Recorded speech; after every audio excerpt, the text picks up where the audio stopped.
Hello दोस्तों, नमस्कार। अभी की सबसे बड़ी खबर आ रही है, जहां पर फ्रांस भारत करने वाले हैं बड़ा गेम। चीन की आएगी शामत, परमाणु पनडुब्बियों से ताकतवर होगी अपनी नौसेना। जी हाँ दोस्तों, साथ ही साथ आपको बताएंगे जहां पर आज इस्तीफा दे देंगे क्या शहबाज शरीफ। साथ ही साथ आपको बताएंगे जहां पर फारूक अब्दुल्ला का प्रधानमंत्री नरेंद्र मोदी जी पर कटाक्ष, कहा आप में दम है तो पाकिस्तान से युद्ध कर लीजिए, हमने नहीं रोका। जी हाँ दोस्तों, बताएंगे किस बात पर यह बात कही गई है, सारी जानकारी आपको बताएंगे। बनेगा वीडियो के अंत तक। और अभी खबरों में आगे बढ़ने से पहले हमेशा की तरह अपने भारत देश, भारतीय सेना और भारत के संप्रभुता अखंडता का दिल से समर्थन करते हैं, तो इस वीडियो का भी कर दीजिए लाइक, चैनल कर दीजिए सब्सक्राइब, बेल आइकन दबाइए, साथ ही कमेंट बॉक्स में लिख दीजिएगा जय हिंद। जी हाँ दोस्तों, तो बात करते हैं पहली और सबसे बड़ी खबर की, जहां भारत फ्रांस करने वाले हैं सबसे बड़ा गेम। चीन की आएगी शामत, परमाणु पनडुब्बियों से ताकतवर होगी अपनी नौसेना। जी हाँ दोस्तों, फ्रांस भारत का गहरा दोस्त है। पिछले दिनों प्रधानमंत्री नरेंद्र मोदी फ्रांस की यात्रा पर गए थे, तब फ्रांस के राष्ट्रपति इमैनुअल मैक्रोन ने उनका भव्य स्वागत किया था।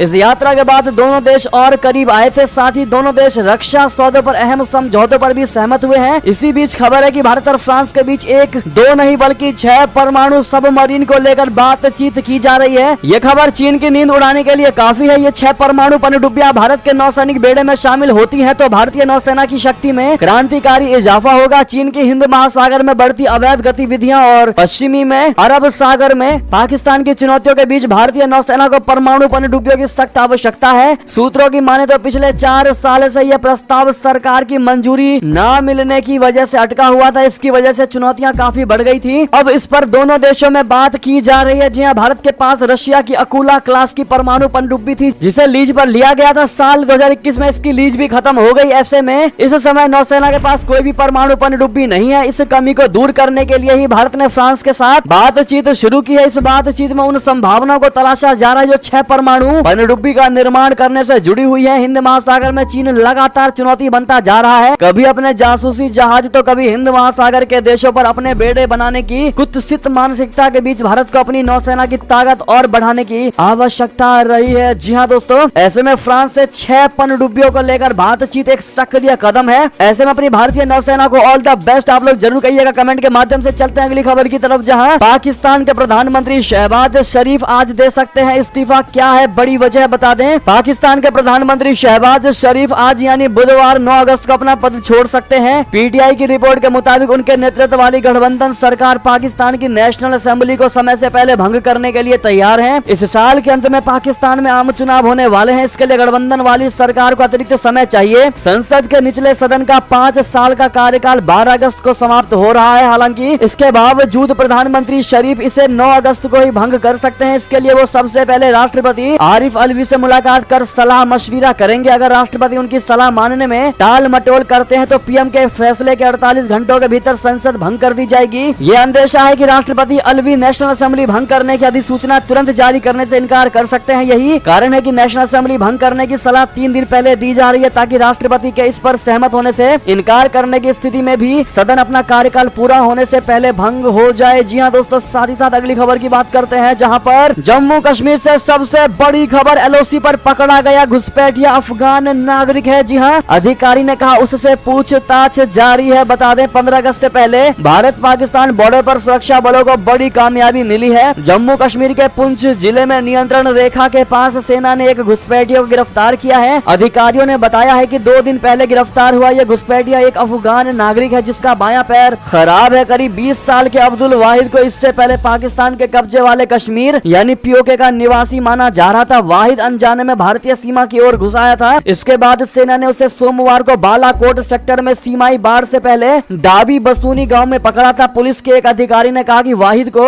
मंगलवार देर रात को पुलिस के हवाले कर दिया गया और वो अफगानिस्तान का नागरिक है। उससे पूछताछ जारी और भारतीय सीमा में घुसने की उसकी मंशा के बारे में पता लगाया जा रहा है। अधिकारी ने कहा है कि उसके पास से कुछ भी आपत्तिजनक सामग्री बरामद नहीं हुई है। साथ ही साथ दोस्तों एक और खबर आपको बता दें, जहां अफगानिस्तान की तालिबान सरकार का शहबाज शरीफ को मुंहतोड़ जवाब, कहा आतंकवाद केवल पाकिस्तान में ही है। जी हां, तालिबान शासन आने के बाद अफगानिस्तान ने पहली बार पाकिस्तान को लिखित में मुंहतोड़ जवाब दिया है। जी हां दोस्तों, पाकिस्तान द्वारा मुखर होकर उनके देश में आतंकी घटनाओं के लिए अफगानिस्तान को जिम्मेदार ठहराया गया था। इस पर तालिबान सरकार ने पूछा कि पाकिस्तान को यह जवाब अपनी सीमाओं के अंदर ही तलाशना चाहिए कि आतंकवाद केवल पाकिस्तान में क्यों बढ़ा है। कहा यह गया है कि कि धार्मिक विद्वानों पर होने वाले हमलों के संबंध में पहले ही जानकारी दी गई थी, लेकिन कोई कदम नहीं उठाया गया। 2 दिन पहले उत्तरी वजीरिस्तान में दौरे पर पहुंचे पाकिस्तानी सेना के जनरल असीम मुनीर ने अफगानिस्तान प्रायोजित आतंकवाद को लेकर अफगानिस्तान पर निशाना साधा था। पाकिस्तानी जनरल ने कहा कि आतंकवाद का पाकिस्तान में कोई स्थान नहीं है और पाकिस्तान में आतंकवादी घटनाओं में अफगान नागरिकों की संलिप्तता क्षेत्रीय शांति, स्थिरता और अंतरिम अफगान सरकार द्वारा दोहा शांति समझौते से विचलन के लिए हानिकारक है। जिसके बाद दोस्तों अफगानिस्तान ने करारा जवाब दिया। अफगानी अंतरिम सरकार के प्रवक्ता ज़बीउल्लाह मुजाहिद ने कड़े शब्दों में रिटर्न में यानी लिखित में बयान जारी करके दोस्तों पाकिस्तान को करारा जवाब देते हुए कहा है कि आतंकवाद केवल पाकिस्तान में ही क्यों बढ़ा है, क्यों पाकिस्तान में ही हमले हो रहे हैं और ये सबसे बड़ा सबूत है कि पाकिस्तान में ही आतंकवादी है, ना कि अफगानिस्तान में। बहरहाल दोस्तों पाकिस्तान में आतंकवादी आज से नहीं है, पूरा विश्व ये बात जानता, उसके बाद भी पाकिस्तान अपनी गलती कभी नहीं मानता। बात करते हैं अगली खबर की, जहां भारत के ब्रह्मोस और तेजस का दीवाना हुआ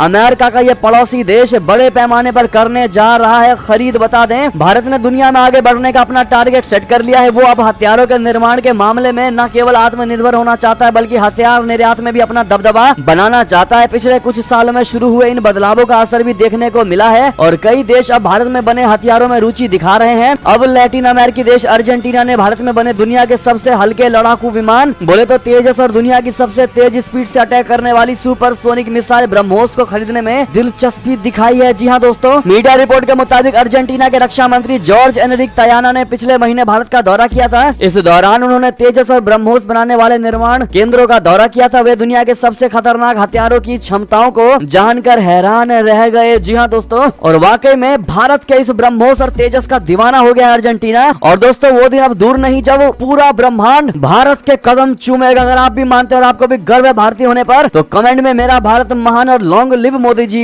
जरूर कह दीजिएगा। चलते हैं अगली खबर की तरफ, जहां ताइवान सीमा में फिर गरजे चीन के युद्धक विमान। दोनों देशों में टकराव और बढ़ने के आसार। जी हाँ, चीन अपनी विस्तारवादी नीति के चलते अब और आक्रामक नजर आ रहा है। ताइवान मीडिया के अनुसार मंगलवार को चाइना के 5 युद्धक विमान ताइवान की सीमा के पास से गुजरे हैं। साथ ही 11 सैन्य विमानों को भी देखा गया है। ऐसे में चाइना और ताइवान के बीच टकराव के आसार बनते दिखाई दे रहे हैं। ताइवान की रिपोर्ट में कहा गया है कि चाइना के जहाजों और सैन्य विमानों को मंगलवार सुबह देखा गया। ताइवान के रक्षा मंत्रालय ने एक बयान जारी करके बताया है कि चीन की सेना के पनडुब्बी रोधी युद्धक विमान ने ताइवान के वायु सीमा के दक्षिण पश्चिम क्षेत्र में उड़ान भरी। हालांकि उन्होंने ताइवान की सीमा में प्रवेश नहीं किया। ताइवान ने भी अब चीन की आक्रामक नीति का जवाब देने के लिए अपनी सीमा की सुरक्षा के लिए अपने जहाजी बेड़े और मिसाइल प्रणाली को तैनात कर दिया है। बता दें कि चीन ने इस साल 57 बार ताइवान की सीमा के पास उड़ान भरी है, जिससे दोनों देशों के बीच लगातार टकराव की स्थिति बनी हुई है। बता दें पिछले सप्ताह अमेरिका ने ताइवान से चाइना के तनाव को देखते हुए ताइवान को सैन्य सहायता देने का फैसला किया था। जी हाँ दोस्तों, साथ ही साथ अगली खबर की बात करें, जहां पर फारूक अब्दुल्ला ने पीएम मोदी जी को लेकर बड़ा बयान दिया है। दोस्तों कहा अगर आप में दम है तो पाकिस्तान से युद्ध कर लीजिए, हमने आपको नहीं रोका लेकिन हम पर शक करना बंद करिए। जी हाँ, लोकसभा में अविश्वास प्रस्ताव पर चर्चा चल रही है। आज राहुल गांधी ने दोपहर 12 बजे संसद में अविश्वास प्रस्ताव पर लंबा भाषण दिया। उनके निशाने पर एक बार फिर पीएम मोदी, अडानी और अमित शाह जी रहे। बाद में केंद्रीय मंत्री स्मृति ईरानी ने भी गर्म तेवर दिखाते हुए राहुल गांधी के हर आरोपों का जवाब दिया। राहुल गांधी के भाषण के दौरान फ्लाइंग किस का भी मुद्दा उठाया गया, लेकिन ऐसे में दोस्तों एक जो बड़ा मुद्दा है हम आपको बता रहे हैं, जहां पर एनसीपी के प्रमुख फारूक अब्दुल्ला ने कहा कि मेरी बात सुन लीजिए, आप अपने लीडर की बात सुन लीजिए। अटल बिहारी वाजपेयी ने कहा था कि दोस्त बदले जा सकते हैं, पड़ोसी बदले नहीं जा सकते। अगर हमने पड़ोसी के साथ दोस्ती के साथ रहेंगे तो हम दोनों तरक्की करेंगे, अगर दुश्मनी के साथ रहेंगे तो तरक्की बिल्कुल नहीं कर पाएंगे, कम करेंगे। आप इस बात को, आप मेरी इस बात को माने या ना माने, अगर आप में दम है तो युद्ध कर लीजिए, कोई रोक तो नहीं रहा, हम तो कभी नहीं रोक रहे हैं। हम पर शक मत करिए कि हम पाकिस्तानी हैं, कब तक शक करोगे? इस शक को छोड़िए और हमें भी गले लगाइए जो इस वतन के साथ खड़े हैं और इस वतन के साथ खड़े रहेंगे। हमने गोलियां खाई और जिस्म अपने दिए, किसके लिए? हिंदुस्तान जिंदा रहे, ये बात कभी मत भूलना। जहाँ तक मणिपुर का है तो वहाँ भी हमें मोहब्बत से काम करना होगा, उन लोगों के दिलों को जीतकर उसे बचाना होगा। यानी कि दोस्तों कहीं ना कहीं फारूक अब्दुल्ला ने अपने आप को सेव करने की कोशिश की है दोस्तों, और पीएम मोदी जी से ये कहा है कि पड़ोसी के साथ अच्छे संबंध से रहोगे तो अपना ही दोनों का फायदा है, दोनों तरक्की करेंगे, लेकिन दुश्मनी से रहोगे तो हम डेवलपमेंट कम करेंगे। लेकिन उसके बावजूद भी आपको युद्ध करना है तो युद्ध कर दीजिए, हमने आपको नहीं रोका, लेकिन हम पर शक मत कीजिए। बहरहाल दोस्तों इस पर आपकी अब जो भी राय हो बताइएगा जरूर, क्योंकि प्रधानमंत्री नरेंद्र मोदी जी को पता है कि जब वो समय आएगा तो युद्ध भी होगा, लेकिन उसके लिए किसी से पूछा नहीं जाने वाला। जिस प्रकार से फारूक अब्दुल्ला ने ये बयान दिया है दोस्तों, भारत की जनता का क्या बयान है बताइएगा जरूर कमेंट के माध्यम से। ये तभी की सारी बड़ी खबरें आपको आपको हमारी खबर कैसी लगी, आशा करता हूँ बहुत अच्छी लगी होगी, थोड़ी भी अच्छी लगी है तो इस वीडियो को अपने भाई बंधुओं में, दोस्तों में, रिश्तेदारों में शेयर जरूर कर दीजिएगा। और अभी कर दीजिए इस वीडियो को लाइक, चैनल को कर दीजिए सब्सक्राइब, बेल आइकन दबाइए, साथ ही कमेंट बॉक्स में लिख दीजिएगा जय हिंद जय भारत। और यहाँ तक बने रहने के लिए